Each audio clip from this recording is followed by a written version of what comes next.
Hello, ladies and gentlemen. Welcome back to Tailosive Tech live on YouTube. We have some fresh, very clean new watch bands to talk about today. Of course, it's the Pride editions, which Apple seems to be doing every year now. But I have to mention, I've watched them over the past couple of years. I usually don't do much about them because they're just watch bands, but this series stood out to me. Also, just the insane, absolutely monstrous attention to detail Apple puts into these, just in their renders for their advertisements and their website. Look at the fabric that you could see. They literally show the threads on the web pages. This is madness. But I think mine definitely has to be. My favorite has to be the Pride Edition Nike Sport Loop, because most of the time they have little white accents, but I always preferred the blacker ones. So this one has like the black rainbow approach to the Sport Loop, which was excellently done. Oh man, the Series 7 still just looks great in person and on the website, but I just like the way it goes with the Nike watch face as well.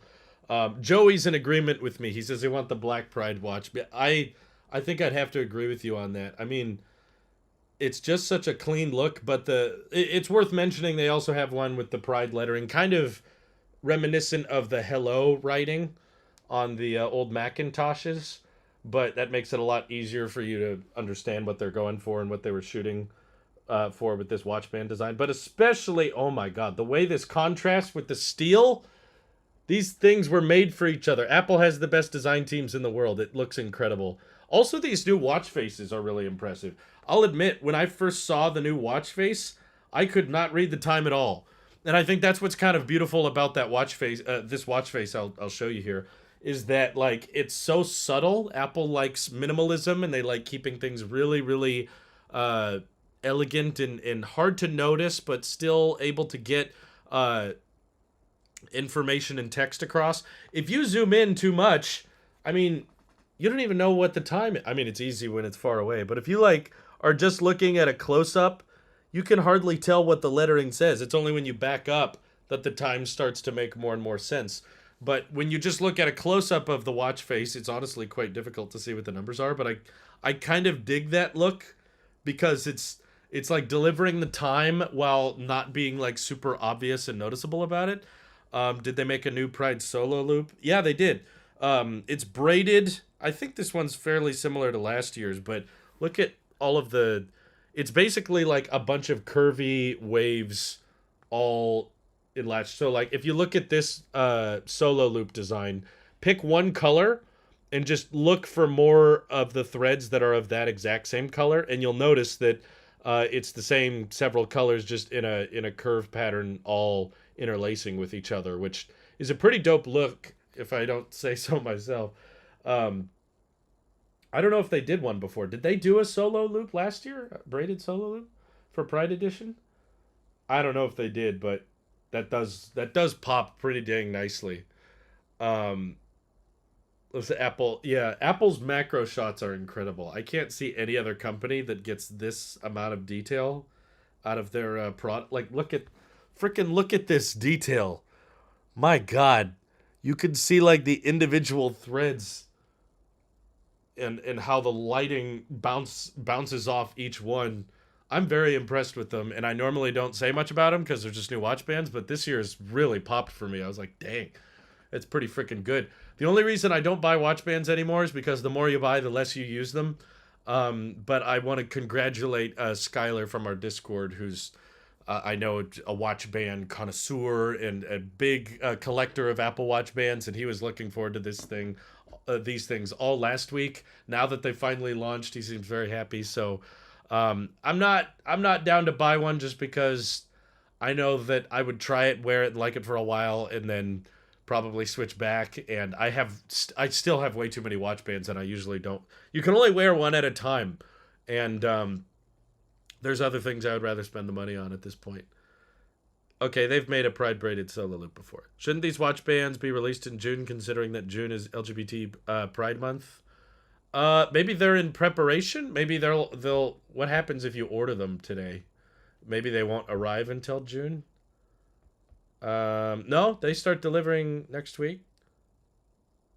Pick up in store May 27th, this Friday. Yeah, I don't know why maybe they just had them ready, so they figured why not launch them now.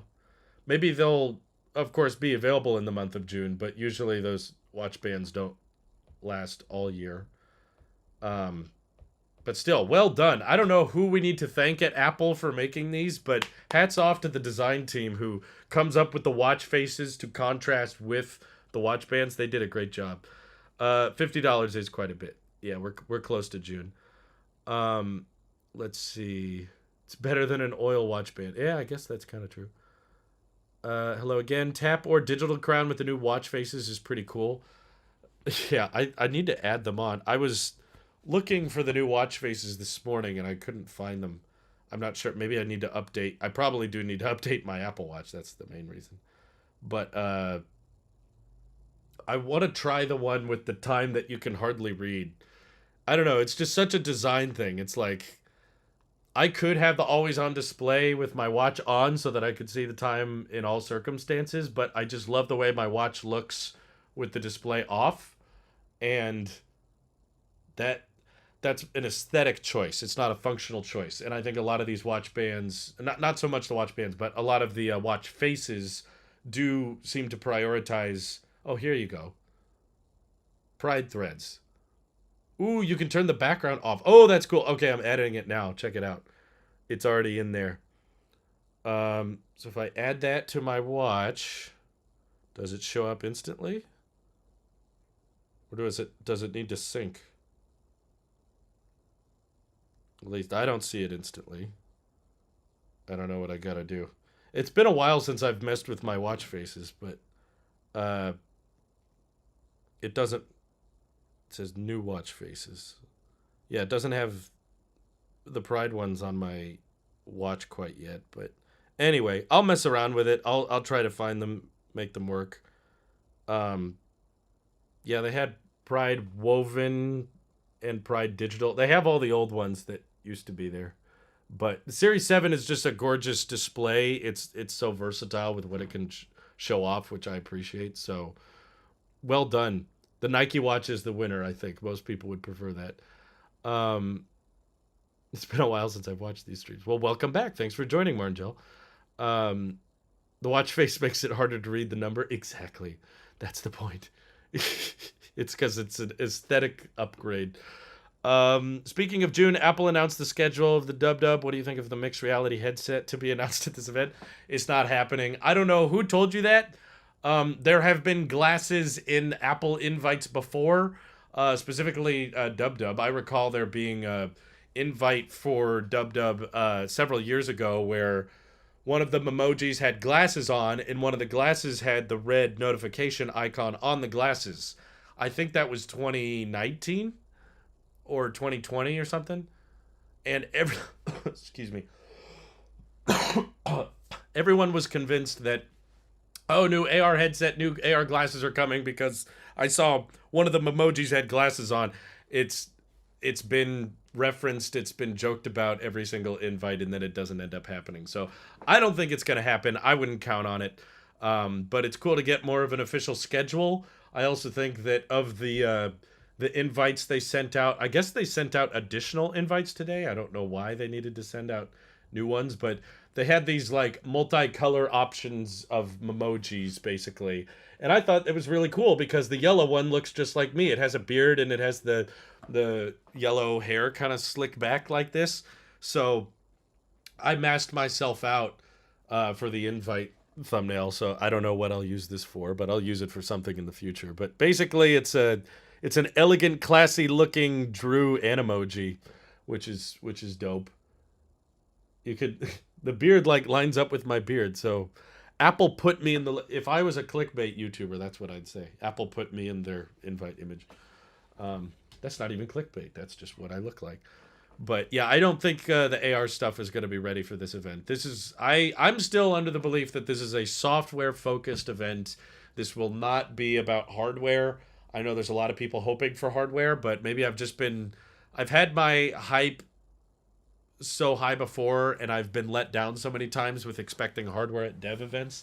And I just personally believe that this is the approach Apple has moving forward with events, because they can crank out events a lot more efficiently now. Before they had to invite people and rent out these big venues and stuff, and now they can basically just film some stuff around Apple campus with their dedicated marketing team and crank out an event really easily, and that allows for the hardware, the products that they want to unveil and ship to have their own designated stage time, and they don't have to compete with each other. So I think post-pandemic, Apple is comfortable with all the developer conferences being software focused only, no hardware.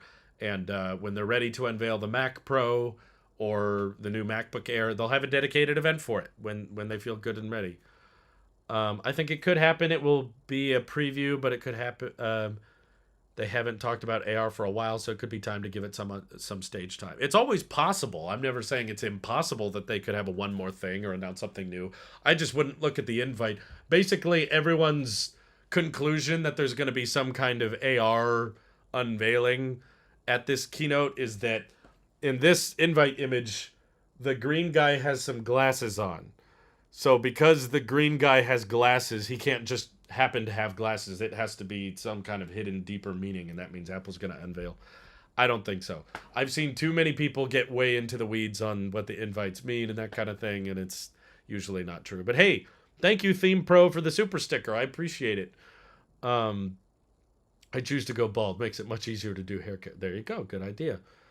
I expect AR glasses to come out when most people give up hope on their release. That's probably a really good expectation, Marngel, because if you just look at what the AR hardware is capable of outside of Apple, because Apple's rarely first to these types of things. Apple is typically like the last company to, not the last, but usually Apple will take existing technology and implement it in a new and fresh way to make it approachable to the masses. And right now, if you look around for AR headsets and what they're capable of, the battery life is crap, the refresh rate is garbage, and the pixel density of the images is not very good. So green equals available, meaning AR glasses available soon. Oh, wow. Mike figured it out. Good job.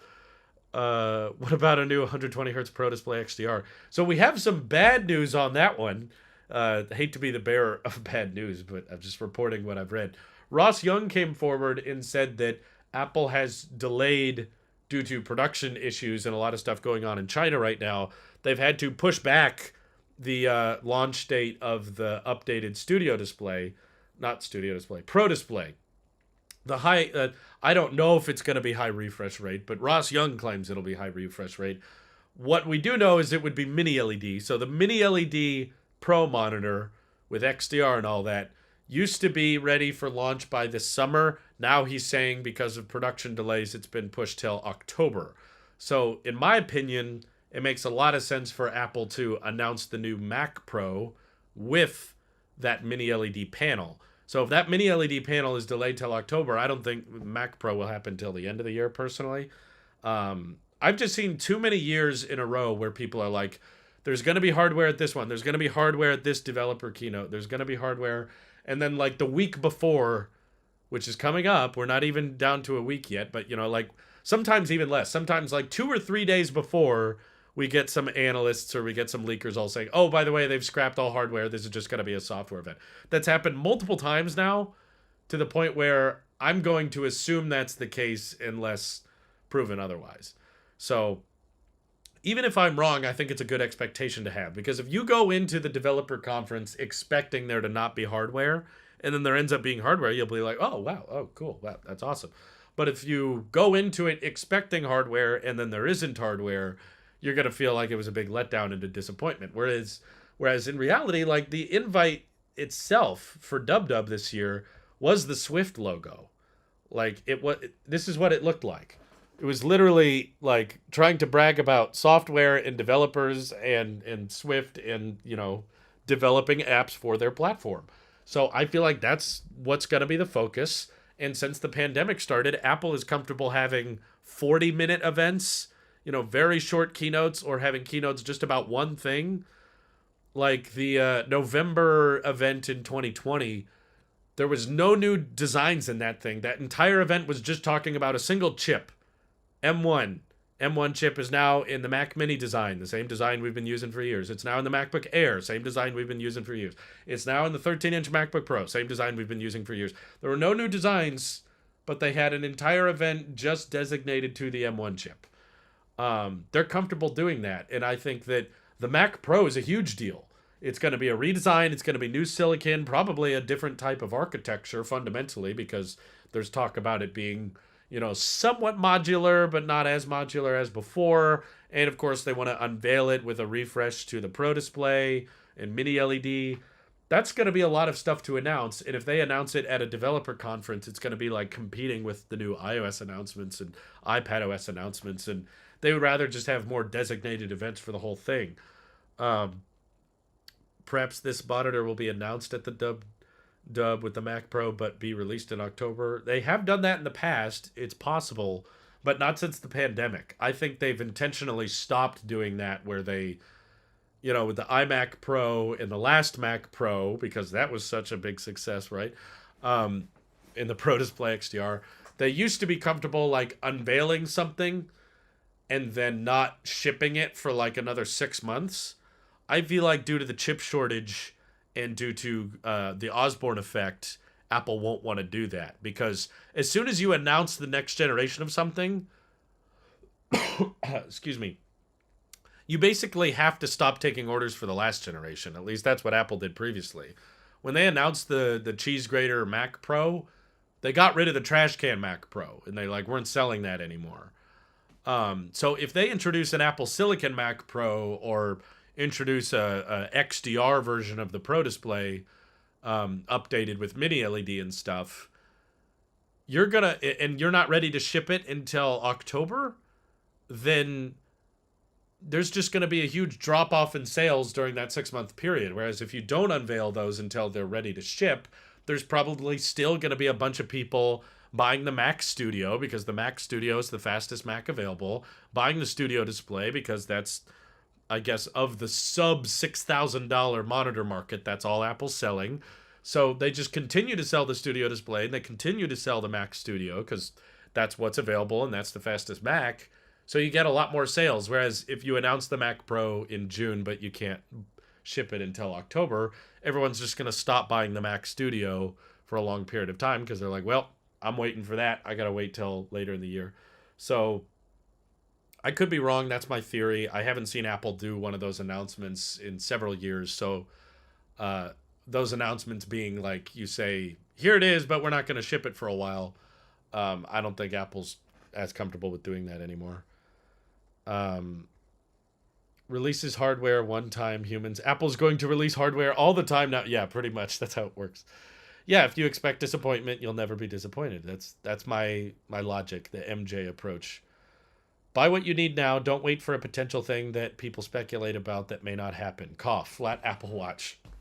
Even if the flat Apple Watch is real, I still think this looks better, so I don't care what happens with the flat watch.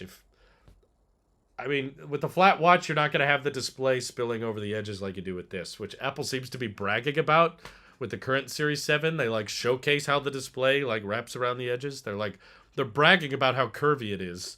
So for this year, for them to drop a squared Apple Watch that abandons all that, I don't know. Doesn't seem logical to me, but if people want it, Apple can make it, and that's fine. They can buy it if they want. Are you going to do a last minute what if expectations at WW day before the event? Probably. That's what I usually do. This is kind of a recap of that, though. With supply chain bottlenecks going on, I don't expect any new products to be released as on time as we expect. Well, I think that there's a lot of motivation to not unveil something prematurely, because you would rather people buy what you have available now than the alternative of everyone wanting to buy your Mac Pro, so therefore no one's buying Pro Max anymore because they're waiting for the new one to come out. I don't care about what features the new watch has. I just want matte black, not some midnight crap. Yeah, I feel like the iPhone 13 and Series 7 colors were intentionally off-putting so that they would have something to fix with the next gen. I don't know. That's just a theory, but I was not even really happy with the graphite. I wanted a matte black iPhone, and this was the closest I could get to matte black, so I bought graphite. But I didn't really like silver. I didn't like the blue. The what's it called, Sierra blue or whatever. I didn't really like any of the colors, other than the product red iPhone 13. That looked great. Only problem was you couldn't get product red and 120 hertz. So far, those two Apple features have never come together. They've made product red, and they've made devices with 120 hertz, but they haven't made a device with both. That's what I totally would have bought the red 13 mini with 120 hertz if it had it, but they didn't. Uh, let's see. They should make a brushed stainless steel Apple Watch, kind of like the side rails on the iPhone 4/4S. They could. The only issue I have with it is it would look incredibly similar to the aluminum Apple Watch, and I think the intention is to make it look noticeably different. That's why I personally don't believe the titanium iPhone 14 rumors, is because the reason Apple goes with steel on the Pro models, there's actually a lot of reasons not to. I mean, for one, it's heavier, and the Pro models are typically larger. So you would think aluminum would make more sense on the Pro models because it's lighter. Steel isn't necessarily more durable, at least with the type of steel they use. I mean, as a metal, sure, it's probably more structurally sound than aluminum, but when they make it all glossy like this, it can collect scratches and scuffs just as easy as aluminum can, and it can definitely show fingerprints a lot more obvious than aluminum does. But I think the main reason is because they can get this polished look, this glossy mirror finish on the Pros. At least with the pictures on the website, it looks a lot more luxurious. It looks like jewelry. And I don't like it myself. I would rather have an aluminum chassis, but I can't get what I want because Apple hates me. And if they did a titanium iPhone, it would be more matte, and it would look very similar to the non-Pro iPhones. And I think they intentionally want the aesthetics to be separate. They want the iPhone 13 to be like, okay, it can have all these colors and be aluminum, but the Pro has to shine. The Pro has to glimmer and be more luxurious looking and feeling. As long as it looks luxurious in the marketing pictures, technically you can get that glossy look on aluminum, but it's far more fragile. So if your goal is to have that glossy look, steel is probably the best way to do it, because it's definitely more durable to have glossy steel than glossy aluminum. For those who haven't tried glossy aluminum, that's what the jet black iPhone 7 was. The jet black iPhone 7 was what happens when you really, really polish aluminum, and it scratches so easily, and it does not age very well. The steel ages okay. It's fine. There's still people that are going to want the current generation Intel Mac Pro for whatever reason. The trash can had failed. That's why they stopped selling it. Nobody wanted it. Excuse me. Hey, Nikias, thanks for joining the chat.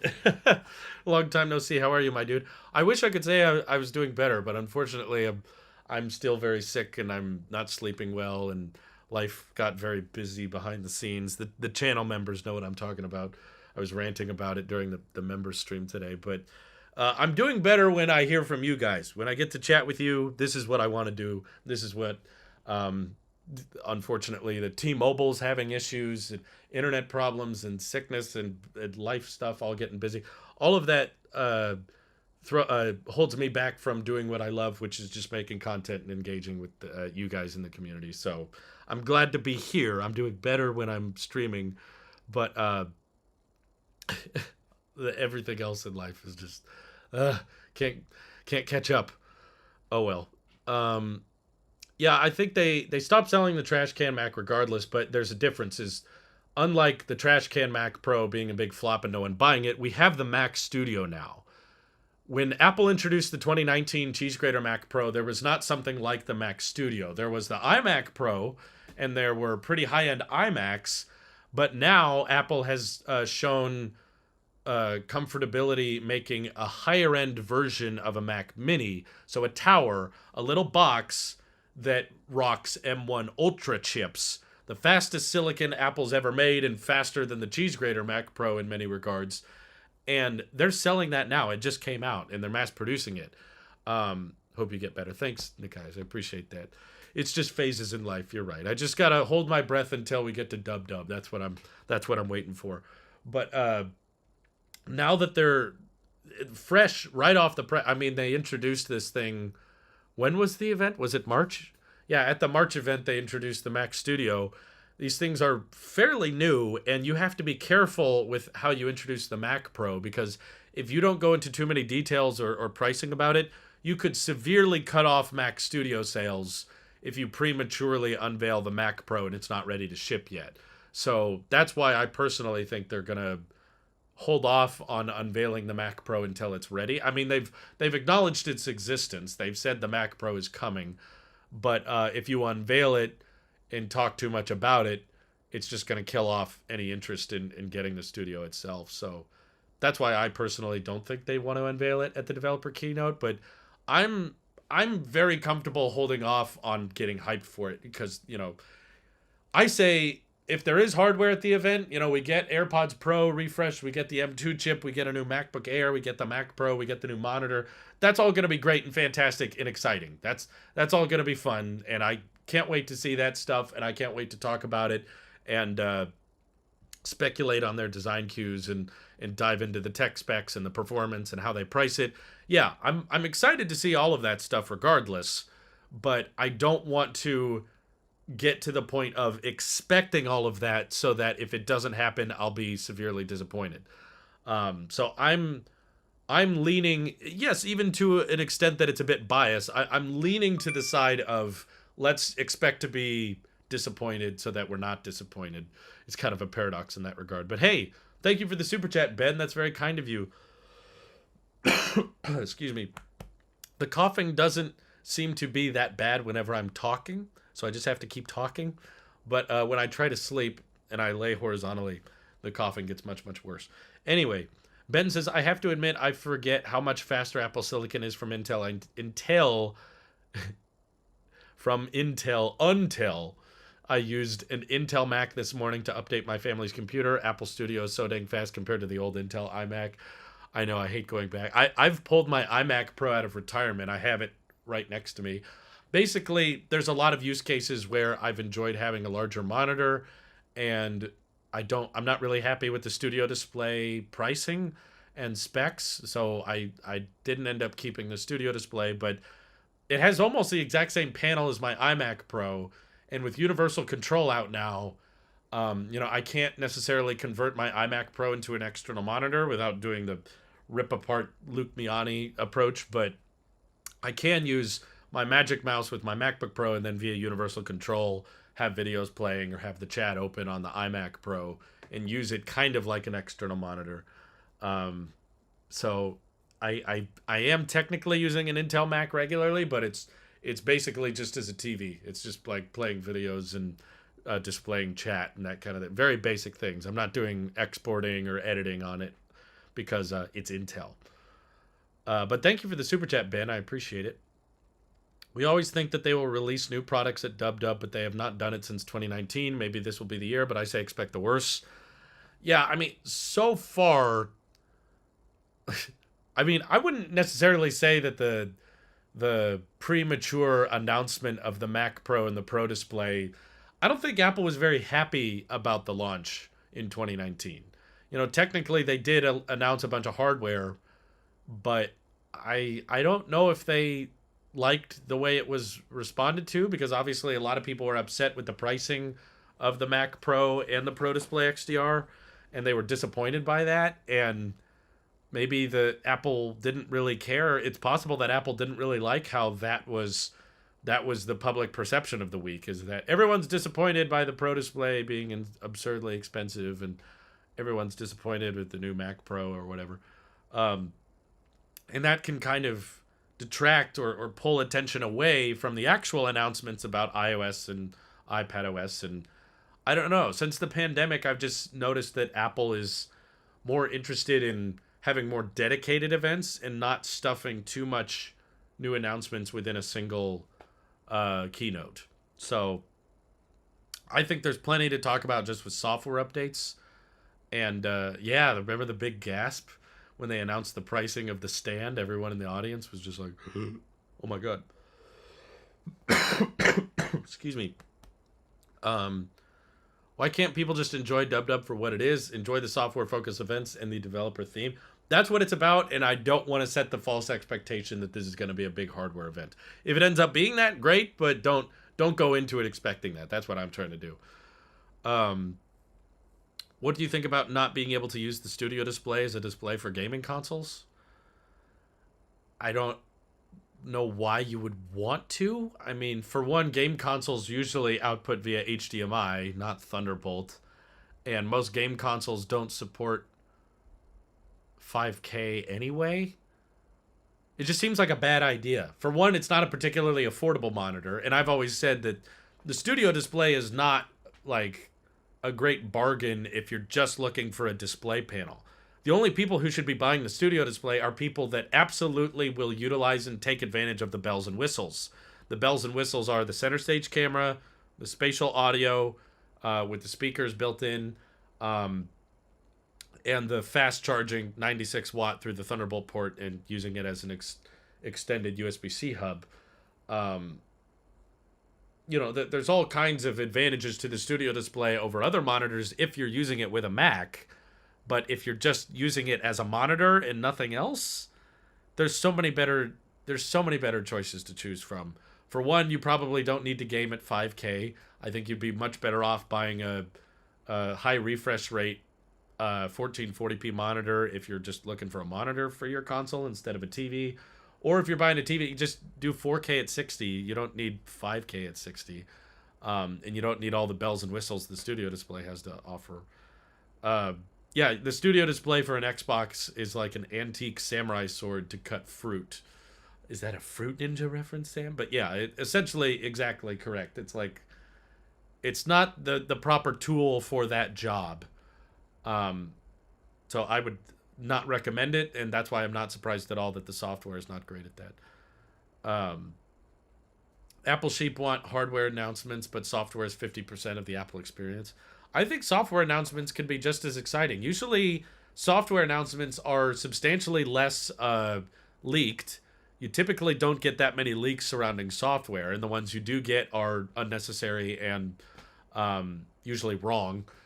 There's a lot of fake software leaks, but typically at WWDC every year, we end up seeing a bunch of software changes that we didn't know were coming. We're like, oh, I didn't know the iPhone was going to get that, or oh, I didn't know the Mac was going to get that. Like, picture-in-picture on the iPhone was not really leaked that much, nor was the icon redesigns on Mac OS or universal control and the erase all content and settings. All the kind of software changes we got last year were like, oh, I didn't know we were getting that. Oh, that's kind of cool. So there's a lot more surprises when it comes to software, and the best part is it's all free. You don't have to pay for software. All the hardware announcements are going to cost us an arm and a leg. And come on, let's be honest. We know most people here are not buying the new Mac Pro because the Mac Pro very likely will be over $8,000 starting. And most people are going to be more than happy enough with the Mac Studio itself. Hey, thank you for your support, Argos. He says Apple TV stick, maybe. Quo did say they're working on a new one, but I don't think that necessarily means... He said second half of 2022, which is a very large window. I wouldn't assume second half means the first week of the second half. More than likely it would be near the end of the year. Let's see. Back in iOS 13 days, we got literal screenshots of everything. I don't know. I recall there being a lot of screenshots that ended up being fake. For me, software is far more exciting because it's free, everyone gets it, and typically the things that people complain all year long about for iPhones and iPads are all software related. That's a good point, Jim Jam. But I was also very disappointed by iPadOS last year, so it's not that, like, it's exciting because there's all this potential, like maybe the iPad will get more Pro support or maybe the iPhone will gain these new features, but you can be just as disappointed by lack of software attention, that's for sure. Let's see. What did David say? Normally just listen to the uploaded live stream at work. Great to catch you live for the first time. Oh, thank you, David. I appreciate you tuning in and watching after the fact. That's nice. Apple TV Stick is going to be a game changer, though, if they can get that $99 price tag or even like $80, but it's Apple. Yeah, I think $80 is probably too much too good to be true. Unless they maybe stopped including the remote they could get under $99, but all technically Quo said is that they want to do an Apple TV that would improve the pricing structure. There's a lot of different ways to interpret that. I think most people took that as more affordable, but he didn't necessarily say it would be a stick. It's possible they could just do a lower cost TV box, which is a bummer. But quick note: being a feature in iPadOS, and I know no one that uses it. Yeah, I thought my friend Randy said he uses Quick Notes, but I definitely don't. I activate Quick Notes accidentally all the time when I don't want to. So I used to activate it all the time when I didn't want to. So I found the setting to turn it off, and I was like, oh, thank God. Too many Quick Notes. Scott says, I'm investing all of my income in the new Mac Pro. Gonna scalp them for days. I don't think they'll be chip supply constrained. I honestly don't think that many people are going to buy the Mac Pro. It's going to be fairly low volume. I just imagine an Apple TV Mini and TV Pro. Stick will be limited to streaming, and box will be able to save stuff and do a little bit more.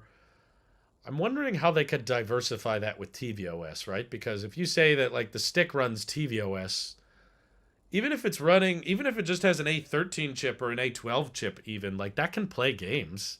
The A12 chip was on the iPhone XS and XR. That's capable of playing plenty of games on Apple Arcade. Like, would the TV box unlock certain software experiences that the stick couldn't do? I don't know. Yes, Quick Notes on Mac OS, exactly. That was super annoying. My current watch face is the New York City time lapse. I spent some time in New York City earlier this year, and I had a really good time, so I liked looking at it and reminiscing on the time I spent there. So, but before that, I was using, what's it called? Contour. This watch face is really cool because it definitely shows off the screen warping on the sides, and you can actually see the numbers from a 90-degree angle. Ugh, it looks amazing. I love that look. Let's see. I wonder if Apple will talk about their upgraded wireless communication tech, next-gen Bluetooth at WWDC this year. I guess they could. I don't know if it would directly pertain to their software, though, unless they had new AirPods to show it off. Most of the time when we're talking about, like, next-generation wireless technologies, it would be to advertise a new feature or something. Like AirPods Pro 2 are rumored to support. I think there's probably a little bit too much of people assuming it's lossless, where it may just be higher fidelity, it may just be higher bitrate audio, but not necessarily lossless. If they figure that out, it would make sense to talk about it or unveil it at this keynote. But again, that's hardware, so I don't expect hardware at the software event. To fix Apple TV, Apple needs to make a TV. Give me a 2000 mini LED tvOS television. Oh yeah, $2,000 TV. Yeah, knowing Apple, I mean, they made an XDR panel that's 32 inches for $6,000. Imagine 60 inches. Yeah, I'm still with you. I think it would be the cleanest TV setup ever if you could just make a dedicated TV that ran tvOS out of the box and was powered by Apple Silicon. They always advertise the Apple TV with these very minimal, very clean-looking TVs with no logos and thin bezels. It's like, Apple, just sell that. You're already coming up with this hypothetical prototype TV and posting it on your website everywhere. Why are you showing so many people something they can't buy? Like, come on. It's not fair. Are you upgrading your watch phone and or iPad this year? I don't think so. I'm pretty happy with my current ecosystem. There's nothing rumored with the 14 that sounds like I would utilize it.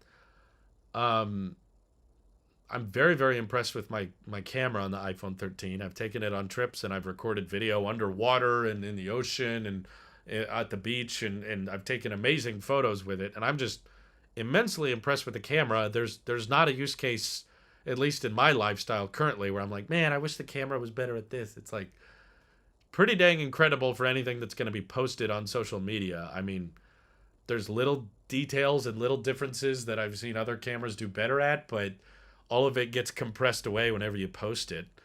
And I don't just pinch and zoom and pixel peep on my phone all the time, so I don't really care.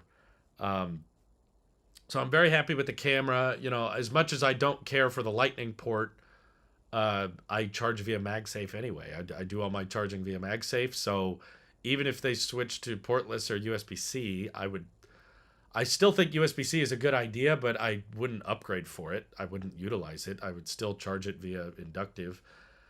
And I'm not that interested in the rumored Series 8 redesign. I still have a hard time believing it because they were all wrong last year. And there's even less people claiming that there will be a flat Apple Watch design this year than there was last year. So I don't know why people think it'll happen. But even if it did happen, I don't think that the squared off Apple Watch looks better than this. Like that, I've really fallen in love and really dig the display going over the edges thing. I think that looks so cool. And the flat Apple Watch can't do that. It wouldn't look as cool. I guess it would just be trying to abide by some kind of design symmetry thing so that your iPhone and your watch match, but they're different thicknesses. The watch has a digital crown, the phone doesn't. It would probably have to be curved on the back to sit comfortably anyway on my wrist, so I don't care. It's not. It would probably result in the bezels being thicker anyway. So I'm very happy with the Series 7. There's nothing on it that I'm like, man, if they added this, I would want to upgrade. So yeah, I haven't upgraded my iPad in almost 4 years now. I'm still using the 2018. And as long as iPad OS is only capable of doing the basics like it is right now, I have no motivation to upgrade my iPad. So yeah, as far as I can tell, this would be the first year I'm not doing any like massive upgrades. I kind of blew all my money last year. I bought $1,200 iPhone and an $800 watch and a $6,000 laptop. So I'm kind of good. You know, there's nothing I'm in a rush to upgrade at this point other than my car, but that's not an Apple thing.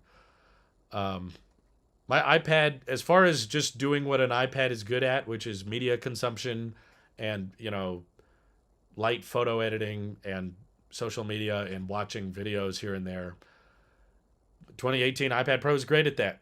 It still covers the basics just fine, and whether or not it has Thunderbolt or USB-C or LiDAR or ultra-wide camera, none of that stuff I would utilize, so I'm just not planning on upgrading anything. Excuse me.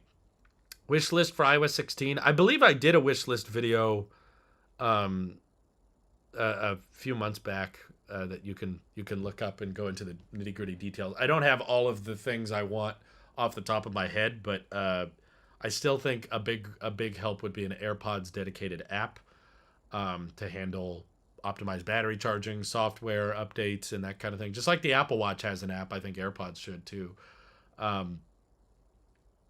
Trying to remember some of my other ones. I want it to be easier to turn off iCloud features. That after going through that whole headache, that was quite a headache. After I got my MacBook Pro, I'm not upgrading anything. Yeah, at least for a while, that's for sure. Does the iPad hold a special place in your heart? It used to. I feel like back when it first started getting more pro terminology and they were giving it faster data transfer speeds and they gave it the squared off design and they gave it, you know, the fastest Apple Silicon in the world. It used to feel like, wow, so much potential and the hardware is getting so good. It's only a matter of time before the software catches up, and then just years and years go by and it just didn't match it. You know, the software just kept getting pushed back further and further to me. Like, I thought home screen wise, iPadOS 15 was worse than 14. Like, like Mike said, it holds a special place in the trash. Pretty much.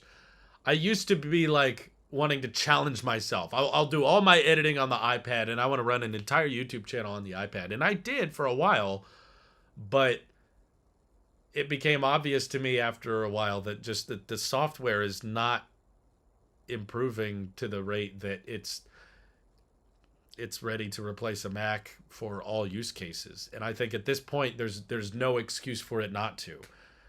Like, it was one thing back when Macs were running Intel and they had more RAM and they had bigger displays and you know, the Macs had more capable ports and that kind of thing. And the iPads were smaller and the iPads had slower silicon, and, you know, iPad hardware wise had all these downsides compared to the Mac. So I can understand, okay, an iPad is like a more personal experience. It's meant to be like a blown up version of the iPhone. Like it enables more of what an iPhone operating system can do. But then they started just going completely overkill with the hardware, and they start making the displays bigger and they make the silicon faster. And now we're seeing them put M1 chips in iPads that are faster than a lot of Macs running the latest version of Mac OS. And just the use cases and the software is the only thing holding it back, preventing it from being a fully fledged Mac replacement. Again, it can be a replacement for some people that just need the basics, but in my view, if you're putting the M1 chip in both MacBooks and iPads, then and you're giving the iPads better hardware, you're giving them touchscreens and 120 hertz and Face ID and LiDAR and ultra wide cameras, and you're giving them keyboard support, you're giving it trackpad support. If you're doing that much, there's no excuse as to why a MacBook Air should be able to do certain software things that the iPad can't do. Like, just the fact that the code has not been come up with yet makes you have to buy a MacBook instead of an iPad. I don't dig that. So it just feels like Apple's pushing the software best they can and trying to make the most out of the hardware with all of their lineups, with the best they can with the Mac, best they can with the phone and the watch and the TV.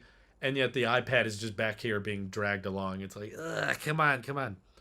For home use, an iPad can definitely replace your computer. Yeah, and you know what? It's been capable of doing that for the past 7-8 years. 8 years ago, an iPad could replace your home computer. And it hasn't really changed much since then. I know, I ran my whole YouTube channel off of the original 2015 iPad Pro. And the Macs had better silicon at the time, and they didn't have USB-C back then, and they didn't have even the Files app back then. But yeah, if all you need a computer to do is like check email and watch YouTube videos and write text documents, an iPad has been capable of that for a very, very long time. I'm just in favor of growth. Like, we shouldn't be complacent with the functionality of software, especially if you're not being complacent with the hardware. It'd be one thing if they just kept making $500, $800 iPads and they never went further than that. And they just kept them being an extension of the iPhone and a blown up version of the iPhone experience. But they have continued to add more and more to the hardware. Let's give it Mac Silicon now. Let's give it keyboard support. Let's give it trackpad support. Let's give it 120 hertz. Let's give it mini LED. Let's give it 2 terabytes of storage. Let's give it 16 gigs of RAM. Once you start doing that, at that point, I'm like, okay, now if you're going to have this kind of growth with hardware, there needs to be that kind of growth with software. And we're not seeing it. And hopefully we do see it. But,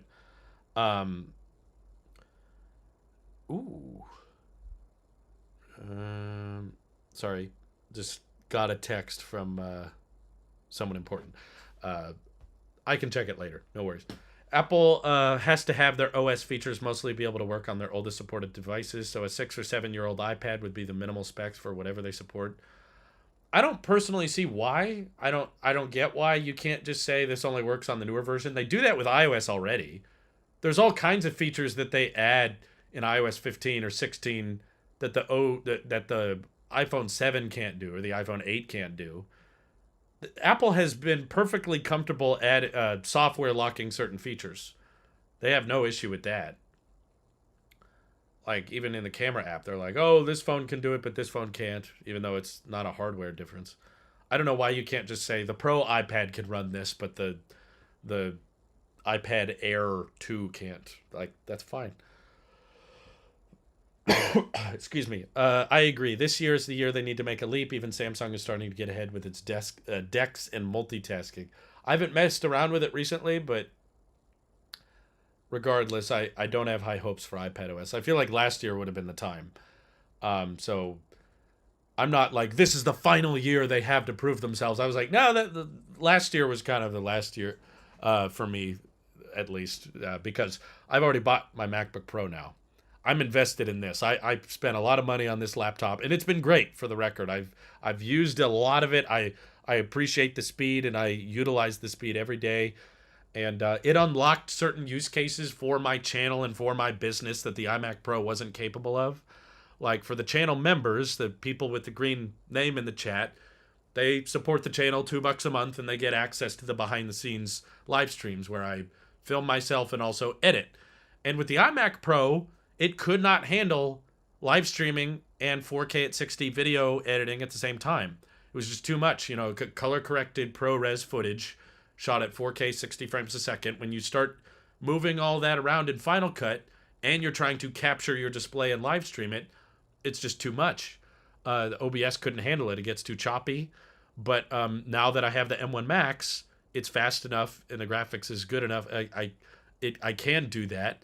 And people support the channel to access that feature. So it's like this was an expensive purchase, but it directly enabled me to bring in more forms of revenue for my business and my channel. And I love the promotion. And, you know, I'm very happy with the MacBook Pro. So even at this point, if my dreams came true and Apple listened and they said, okay, iPads can now support dual boot Mac OS, or we're going to bring Final Cut, or we're going to bring Logic or Xcode, or external webcam support, external monitor support. We're going to bring all of the things you want to the iPad. Even then, right now, the best possible iPad Pro maxes out at 2 terabytes, 13 inches, 1 Thunderbolt port. And my MacBook Pro is just going to be, it's going to have a bigger display, it's going to have more ports, it's going to have a better battery life, and it's going to have the M1 Max, which the iPad currently doesn't have. And they are rumored to refresh the iPad Pro later this year, but it's rumored to get the M2 chip, not the M1 Pro or the M1 Max. So even if they listened and gave me everything I wanted when it comes to iPad OS, it's too late. Like, you missed it. Like, if they would have given all of the best possible software to iPadOS last year before I bought my MacBook Pro, there definitely would have been a higher chance of me going all out with an M1 iPad Pro with mini LED and Face ID, and I would just use the keyboard case, and I would be like, okay, if it can run Mac OS, then I can turn that into my next Mac, and I would just do everything off of that. But we kind of missed that mark. So that's why I've said before, and I know this is a very, very bold claim, and it might not ever happen. It could happen for it way off into the future, but I've said that if I buy an iPad Pro again, it has to replace my Mac. That's the only way I can justify it at this point, because this device is so future-proofed. Like, even today, if all you care about is general media consumption and photo editing, like, the 2018 iPad Pro is still a fantastic product. Like, it's 120 hertz, it's Face ID, it's got Type-C, the best port, and I can watch movies and shows on this. The speakers sound great. I can browse social media. I can check email with this thing. I still make all my video thumbnails on this. It's still my go-to device for photo editing. And the A12X chip is still perfectly capable 4 years later. And looking at how much years of support Apple has given to the iPad Air 2, I'm confident this is probably going to get another 4 years or 5 years maybe of software support. Even if this stops getting software support in the future, let's say 2026 or 2027, they stop providing software support to this. I was so disappointed with iPadOS 15, I don't think I even care if it stopped getting software support. Because whatever the last version of iPadOS is on this thing, it will probably still handle the basics just fine. Like, if I use it for editing thumbnails and watching movies and shows and browsing social media, it will still be able to do that for several years after it stops getting updates. Which is why depending on how Apple handles the iPad line, there's a good chance this might be the last iPad I buy and own for a good 8-9 years. Seriously. Like, I'm not exaggerating about that. If they made an iPad that could spec out and beat my MacBook Pro with software and hardware, then I could start to justify it.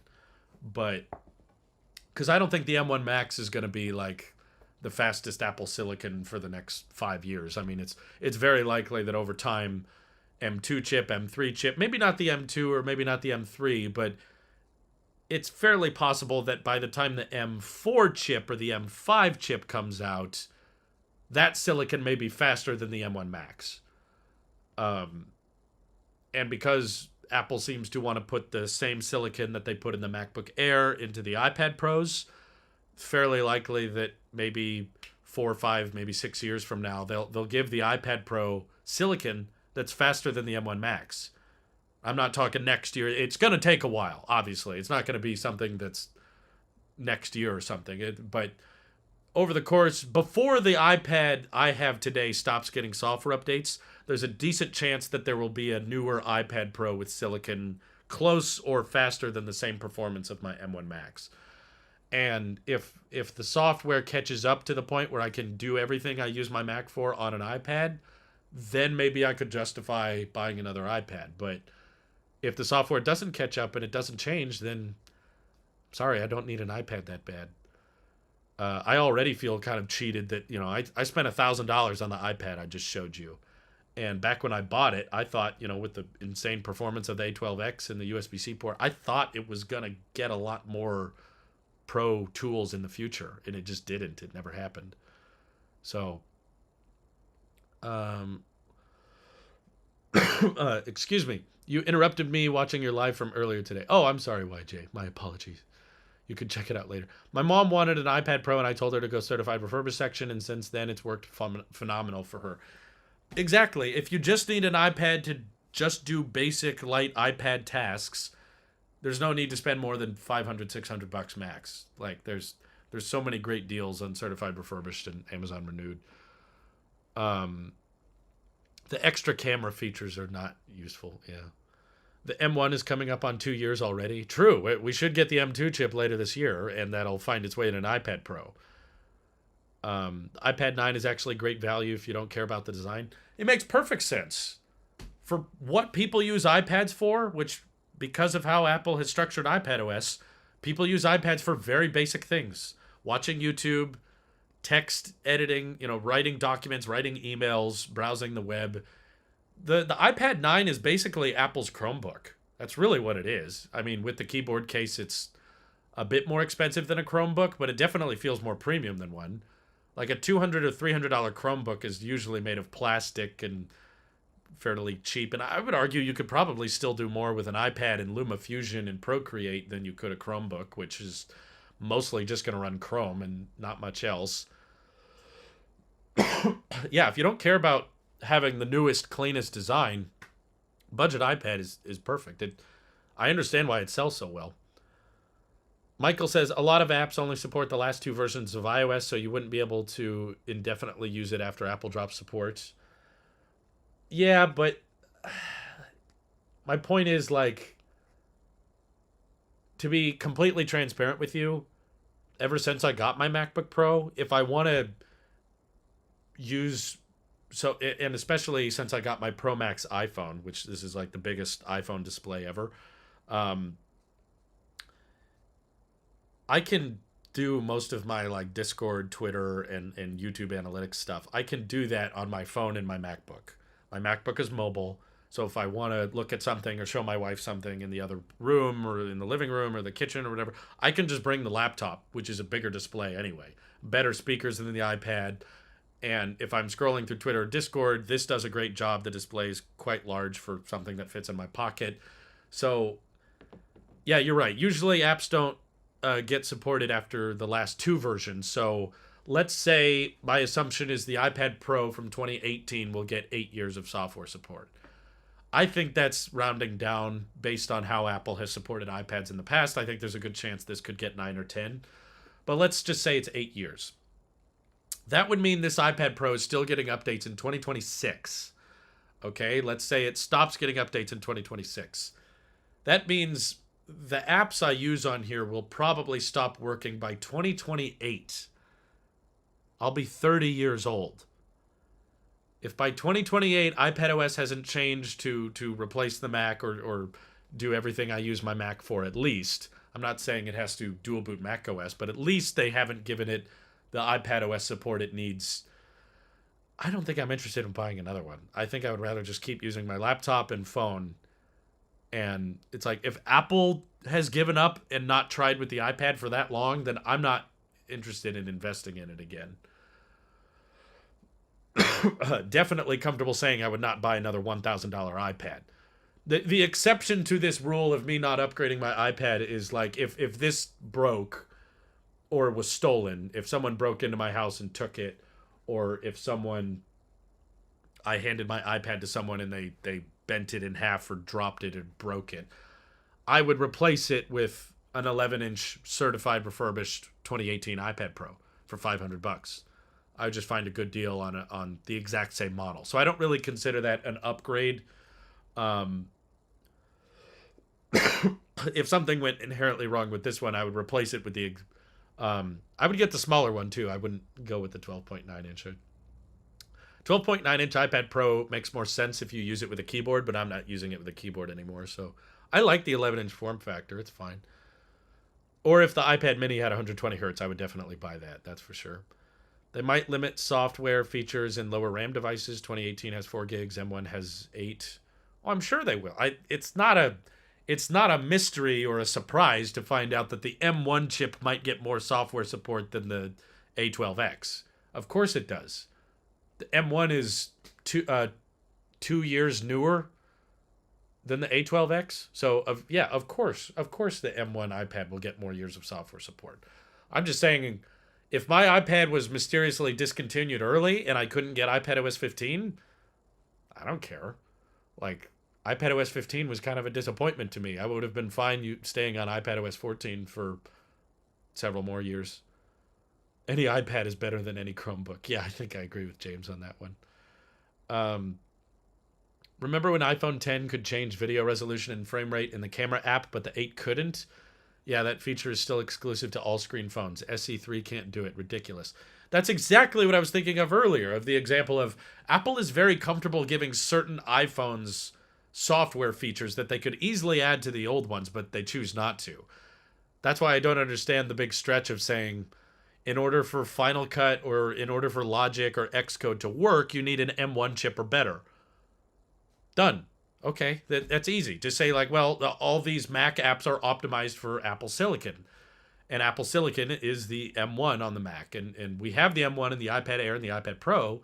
So you need those newer iPads in order to run Pro software. I'd be like, okay, fine. Done. Understood. I'm not saying it has to be like they need to bring dual boot Mac OS to the cheapest iPad. And they need to bring that to the iPad Air too. That's not what I'm saying. But clearly they've showcased with iPhones and stuff, like, or watch faces with the Series 7 and the Series 6.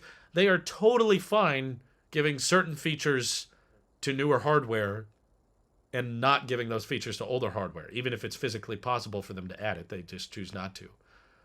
You still have to keep your iPad Pro around so you can make thumbnails for your videos. It's nice, but I definitely could do without it if I needed to. All of the thumbnails for the podcasts are done on my phone, for the record. All of the Tech and EV podcasts are done on here, not on the iPad. There's ways to do it on the phone. It's just a little bit more complicated. But would I upgrade my whole iPad just for that convenience? I don't know if I would anymore, just because how little I use my iPad these days.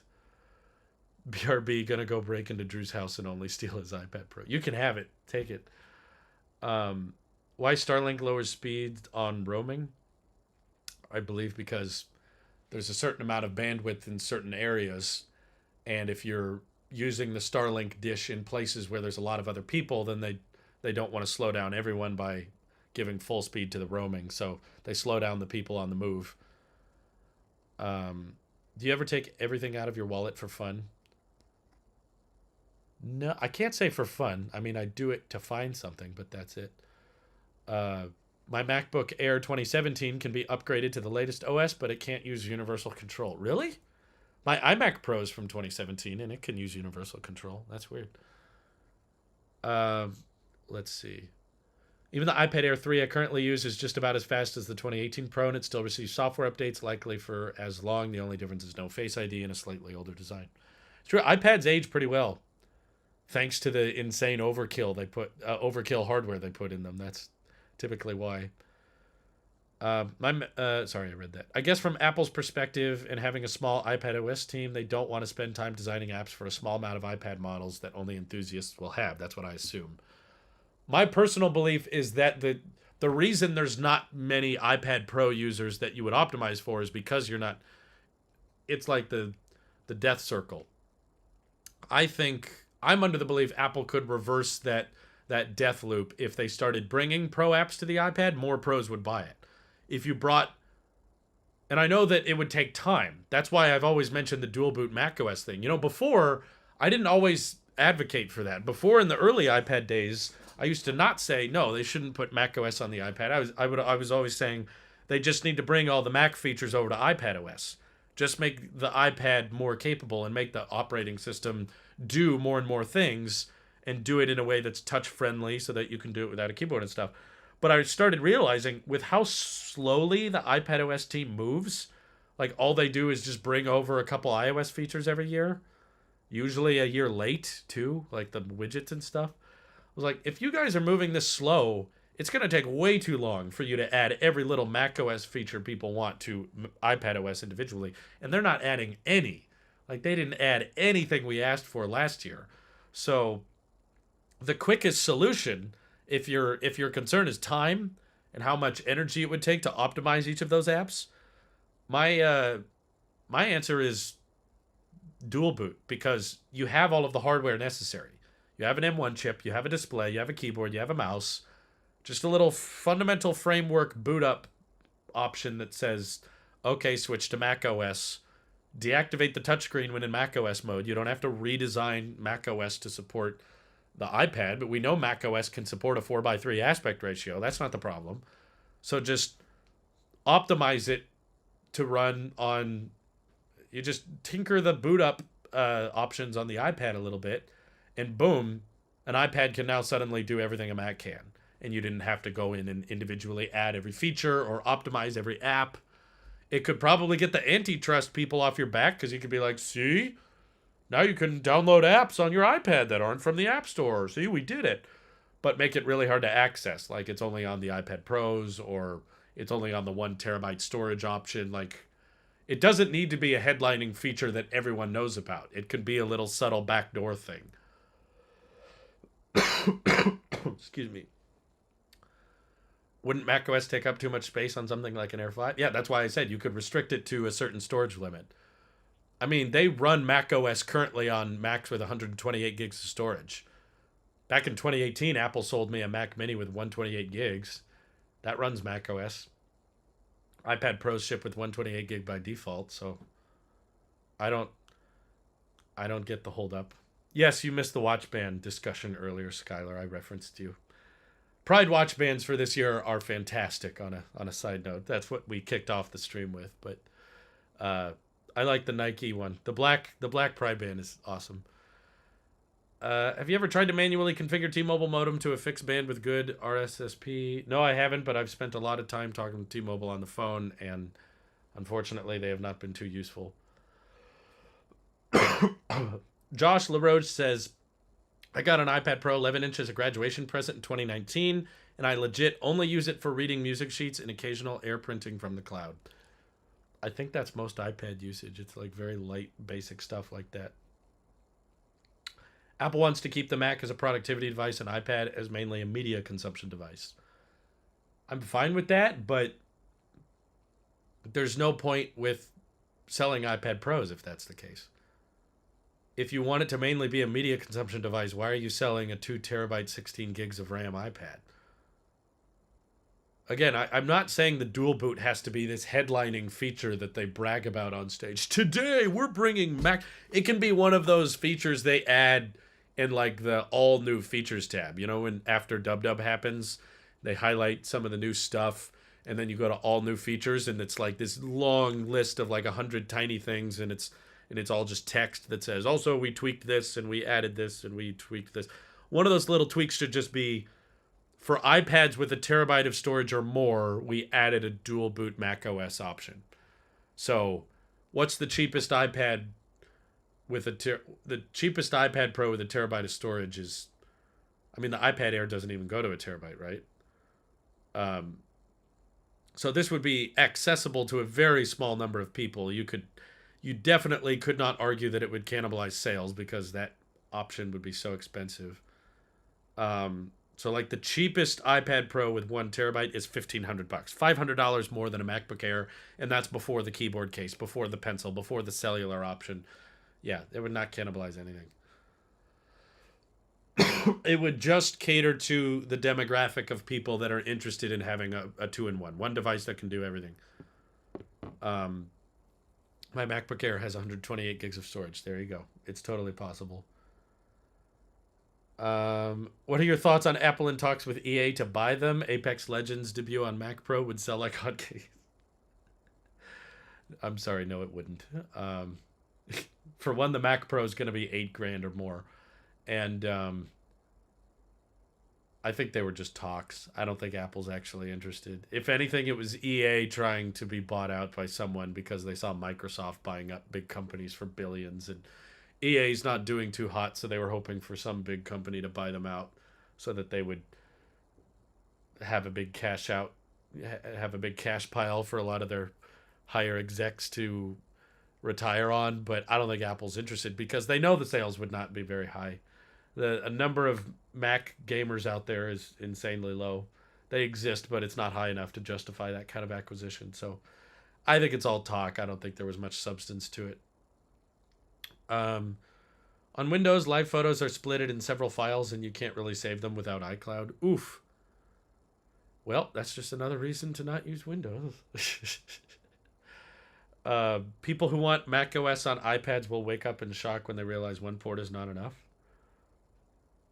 For one, you have 2 ports. On an iPad Pro, in this scenario, the touchscreen, what I'm describing, the touchscreen would not work.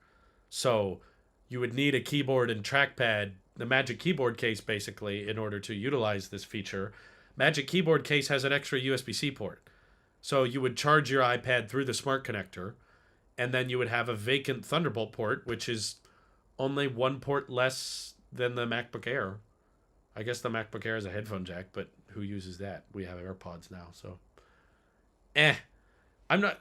You're proving my point that it wouldn't cannibalize anything. There would still be plenty of reasons to buy. Yeah, 2016 MacBook only had 1 port. Plus the iPad Pro, with the keyboard case, you would have a charge port and a data port. So I don't think the 1 port would stop anything. People are like, no, that would cannibalize sales, but also that wouldn't be as good as a Mac because the battery life would be worse, or the ports would be worse. It's like, that's my point, is that it wouldn't cannibalize anything. If you want a headphone jack, if you want better battery life, if you want more than 1 Thunderbolt port, the MacBooks are still the better buy. They would be way cheaper. It's just an option for those who want it. And that one little software tweak, that one little option I'm describing, could instantly justify people spending thousands of dollars on their iPad. Right now, there's people like me that are like, nah, no, there's not really much of a point. I'm just going to keep using my 2018 Pro. I'll probably hold on to it for years to come. There's lots of you watching that are like, yeah, I'm good with my old Pro or my certified refurbished iPad. I'll just keep using this for years and years. Suddenly, if they flip that little switch that said, oh, by the way, Pro iPads can do this. You just have to have the right storage configuration or whatever. Suddenly, everyone would be like, oh, now it makes sense. I could buy a $2,000 iPad and it could literally do all the same software stuff that my Mac could do. The only downside would be the port, but people can work around that. That's why the 12-inch MacBook was a thing, and people, I mean, a lot of people didn't like it, but there's still a big following and a big fan base for it.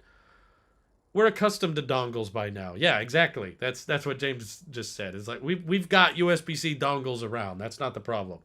Also, the Magic Keyboard case lets us charge from one side and plug in data from the other. What would be the use case of macOS on iPads without Thunderbolt and other Pro things? Well, I'm describing it would require a new iPad. That would justify people buying new ones. But macOS on iPads without Thunderbolt and other Pro things? I think I've said from the beginning that it wouldn't be on those iPads. If they didn't have USB-C, if they were just rocking Lightning, then no, that wouldn't support that feature.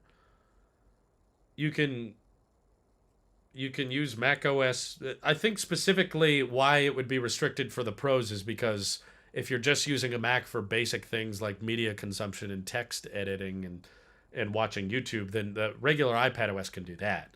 The point of the dual boot would be to enable things that iPadOS can't do, which is the Pro stuff, the terminal commands, Xcode, or all that jazz. What do you think of the price rising on the iPhone 14 series? It's perfectly fair and justifiable given the inflationary environment we're in. It's not a made up thing. That's what always frustrates me is when people are like, yeah, it's not inflation. They're just greedy. It's like, have you guys gone to a grocery store? Compare prices of like anything now compared to 2 years ago. Everything has gone up in price. The Federal Reserve reports this. Like they have numbers and analytics on this. Absolutely, that's impacting Apple suppliers. It's impacting their logistics, their shipping costs. The parts, I'm sure, have gone up in price. Inflation is a very, very real thing. I know that some people probably artificially rose their prices, but I don't think companies as big as Apple are just somehow magically unaffected by inflation. If like the price of chicken and pork and milk goes up, everything Apple buys to make the iPhone, of course that price is going up. So leaving the iPhone prices the same this year compared to last would be basically a price decrease to Apple. That would be a price decrease, and I don't think they're interested in a price decrease. If we weren't in a very inflationary environment, then I guess it would be more frustrating, but iPhone price hikes are kind of strategic and predictable now. There's pretty consistent, like, okay, price goes up here, price goes up here, price goes up here. Every number of years it always happens. And also it's important to remember that most people are not paying full price for their iPhone. They're trading in their old iPhone because most people don't have an interest in collecting all their old iPhones. They trade in their old one or they sell their old one for $600, $700, $800. So the idea of the new one being $1,100, $1,200 really only means they're spending an extra $400 to get the latest iPhone. It's not that big a stretch. And they're changing up the display design, I guess. Every time there's some kind of tweak with the display design, there's usually a price hike. So, speaking of financial blunders, rip to anyone who recently invested in Bitcoin or NFTs. Everything just recently crashed. Oh, yeah. No, we're in full-on recession mode right now for sure. Are you fine with only iPhone Pros getting the newest chip? Makes sense to me. I don't know the logistics of the supply chain, but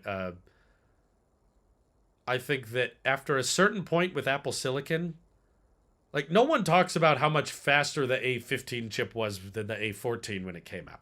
No one was bragging about that. Oh my God, the iPhone 13 is so much faster than the iPhone 12. You could go watch all these reviews and they're like, yeah, I mean, it's faster than ever, but it wasn't that slow before. I feel like that's what every reviewer said, was like, I mean, the new A15 chip is faster, but the 14 chip was still plenty fast. And on top of that, with the chip shortage, there may be a lot of incentive to not updating every iPhone with the A16. And the other thing is, you reach a certain point with Apple Silicon, you're getting it as efficient as possible, and you're trying to make it as fast as possible, but at the end of the day, the iPhone 14s, the non-pros, they're still, basically 2K displays running at 60 hertz. You can only squeeze so much graphics out of 60 FPS in a resolution like that. To the point where, like, sure, let's say there wasn't a chip shortage and they do give the A16 chip to the regular 14s. Can they do anything with this A16 chip? Probably not, because the camera hardware is the same.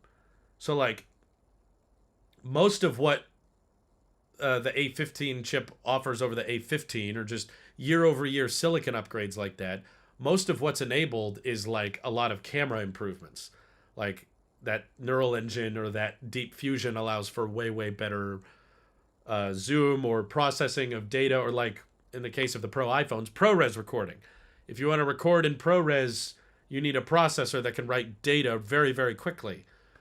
If your iPhone 14s are still rocking the same size sensor as last year, then what's the point in putting the A16 chip? Because there's not more data for it to write or compile or collect. It's still just ultra wide and a regular lens, and they're both 12 megapixels or whatever. If they don't want to give ProRes to the regular options, Which, by the way, they'll be able to, because the rumor that everyone's talking about with the A16 chip only being on the Pros is that the regular iPhone 14s will still get chip improvements. It'll just be branded with A15, but they'll still get 6 gigs of RAM instead of 4. They'll get 5 GPU cores instead of 4. So that's a 25% increase in graphics performance, a 50% increase in RAM.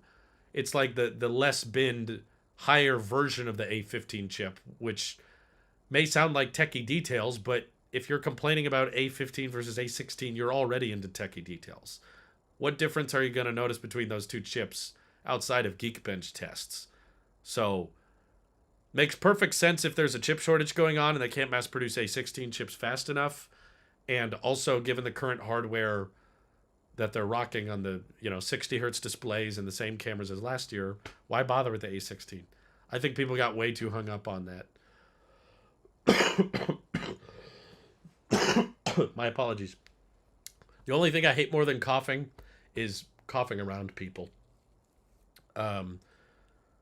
Apple Silicon improvements are like a car that gets improved to have a top speed of 140 versus 120. Both are still really fast as a potential, but it might not always reach that potential. Yeah, in fact, most of the time it won't reach that potential. Let's see. My cousin was actually making her own NFTs, and I had a bad feeling about it. Now they're worth next to nothing. Oof. Well, making your own NFTs is one thing, but if you're buying your own NFTs and expecting them to go up, yeah, crypto was always a sketchy market in that regard. But that's what happens. They go up, they go down. I've seen crypto crash before and bounce back, so it could bounce back. Who knows? Excuse me. I think I caught up. Honestly, I wouldn't be surprised if they make a new iPhone but call it some variation of M1. The only reason I don't think so is the power consumption of the M1 is not the same kind of power consumption an iPhone would have. The chip dies are different sizes. The M1 is like the equivalent of a A14X chip, what that would have been. It was like the follow-up to the A12X chip. Apple never put the A12X or the A10X into an iPhone. They just kept the regular A series of chips for the iPhone, and those have a smaller number of performance cores and a decent number of efficiency cores because it's a smartphone, not a computer. So, you know what I mean, like a laptop or a larger size display. I know they're all computers technically, but I think it makes more sense to keep the A series of chip going for the iPhone. Let's see. They'll call the regular iPhone 14 chip the A16, but then have an A16 Pro for the Pro models. That would make a lot of sense in my view. I don't know why they didn't start doing that already. Last year when they were like, the A15 chip is great and so fast, but then they put like a very different version of the A15 in the different iPhones. The Pros get 5 GPU cores and 6 gigs of RAM. The non-Pros get 4 GPU cores and 4 gigs of RAM. And I was like, those are... I mean, the average consumer might not notice or care, but as far as silicon goes, those are pretty big differences. So, yeah, I would just say call one. I think you're right. Maybe they will rebrand it. It'll technically be the exact same A15 chip that's in the 13 Pro, but they'll just call it the A16, and then the Pros will get A16 Pro as a more upsell feature. Yeah, it sounds believable to me. I could see it. That's not a huge stretch in my mind. But anyway, I've been streaming for a while, so I'm going to publish today's tech video. So the stream is ending, but there's something for you guys to watch. I'll drop the link in the chat for you guys to enjoy. I appreciate you guys talking to me. It really helps me get through this sickness and feel like life is somewhat normal. So feel free to check out the video. It's about the HomePod rumors and how I would expand the HomePod lineup. I hope you enjoy it. And I'll catch you all again very, very soon. Take care. Bye-bye.